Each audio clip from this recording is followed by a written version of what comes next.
মুসা আলাইহিস সালাম আল্লাহর সাথে সরাসরি কথা বলতেন। ওয়াকাল্লামাল্লাহু মুসা তাকলিমা, সুবহানাল্লাহ পড়েন। আওয়াজ তুলে সবাই বলেন সুবহানাল্লাহ। এখন বনি ইসরাইল হচ্ছে পৃথিবীর সবচেয়ে গোয়ার জাতি। তারা বলে, মুসা তুমি যে আল্লাহর সাথে কথা বলো আমরা তো দেখি না, তুমি যে কথা বলো আমরা তো শুনি না, তো কি করতে হবে? বনি ইসরাইল বলে, আমাদের মধ্য থেকে 70 জন নিয়ে যাইতে হবে তুমি পারে।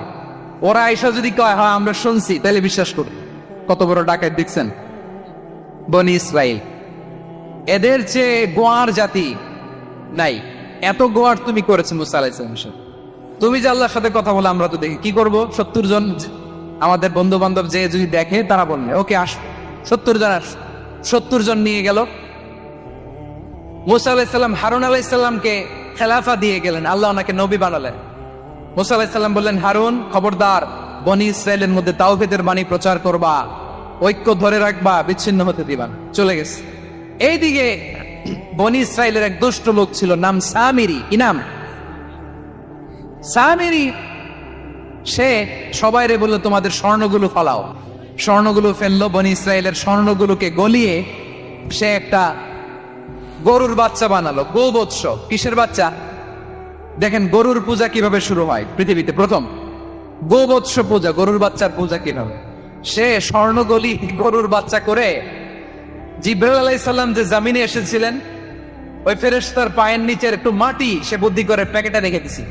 সে গরুর বাচ্চা বানায় স্বর্ণ দিয়ে গলিয়ে ওই মাটি এটার মধ্যে ঢুকাই দিছে বেলকি দেওয়ার জন্য।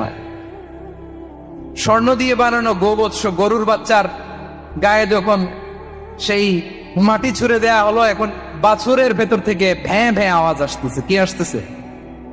সবাই তো অবাক। সামিরি বলে, আরে তোমরা যে 70 জন দিয়ে মুসা আলাইহিস সালামরে পাঠাইছো, ওইদিকে এত ঘুরতেছে, আল্লাহরে খুঁজে পায় না, আল্লাহ তো এটার ভিতরে ঢুকছে। নাউজুবিল্লাহ বলবেন না? তোমরা যে 70 জন দিয়ে পাঠাইলা, 70 জন নিয়ে মুসা আলাইহিস সালাম খালি ঘুরতেছে, আল্লাহরে পায় না। পাবে কেমনে? আল্লাহ তো নাউজুবিল্লাহ এটার ভিতরে। সেজদা দাও।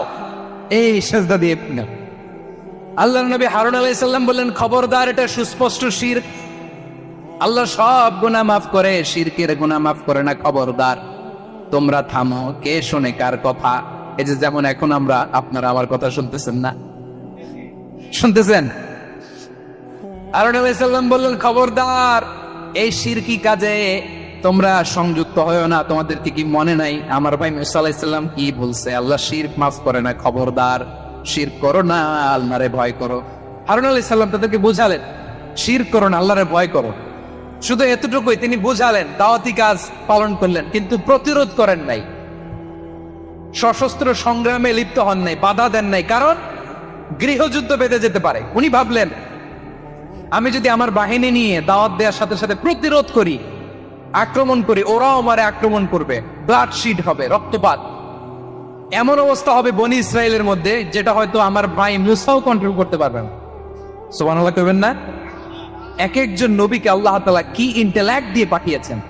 তিনি ভাবলেন, আমি দাওয়াতি কাজটাই করি, এটা যে হারাম এটা থেকে শুধু বারণ করি, কিন্তু প্রতিরোধ না করি। আমি যদি ঐক্য ধরে রাখতে পারি, বাকিটা আমার ভাই সামলে নেবে। সুবহানাল্লাহ। হারুন আলাইহিস সালাম প্রতিরোধ করলেন না।